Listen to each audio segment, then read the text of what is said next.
आपण कॉटन या सीडचे कॉटनचे पॉलिनेशन प्रोसेस कशी आहे हे बघणार आहोत.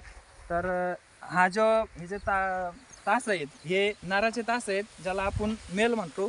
ते मेलाचे नाराचे तास सकाळी 7 ते 8च्या दरम्यान, 6 ते 8च्या दरम्यान सकाळी असे असताना त्याचे कलेक्ट करायला म्हणजे जमा करून घ्यायचे.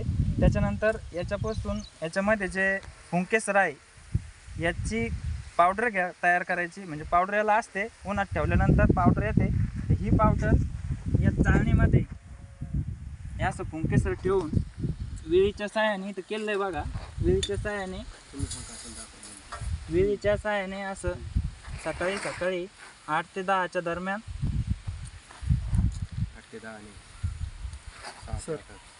सर तुम्ही इकडचा अँगल घ्या. याचं फुंकेसर हे आपल्या चाळणीमध्ये टाकायचं आहे. ही चाळणी याच्यामध्ये ठेवायची अशी, आणि हे पूर्ण अशी प्रोसेस झाल्यानंतर हे उन्हामध्ये ठेवायचं आहे 15 ते 20 मिनटं उन्हामध्ये ठेवल्यानंतर याची पूर्ण पावडर ॲक्टिव्ह जाणार आहे. ॲक्टिव्ह झाल्यानंतर ही पावडर अशी चाळून घ्यायची आहे. ही चाळलेली पावडर पूर्ण कलेक्ट करायची आहे. एका डब्बीमध्ये किंवा इंजेक्शनमध्ये तुम्ही घेऊ शकता, जेणेकरून तुम्हाला पॉलिनेशनला योग्य सोयीस्कर आणि सोपं जाईल. डब्बीमध्ये जर असेल तर जे आता आपण जाणार आहे पॉलिनेशन प्रोसेसकडे, हा जे झाडं आहेत हे फिमेलचे झाडं आहेत. आता आपलं पॉलिनेशन करायचं आहे, तर पॉलिनेशन कशा प्रकारे केलं जातं हे आपण बघूया. पॉलिनेशन हे आता हे मादीचं झाड आहे.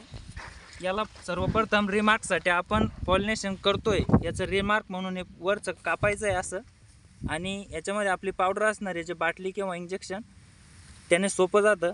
ही जी वरची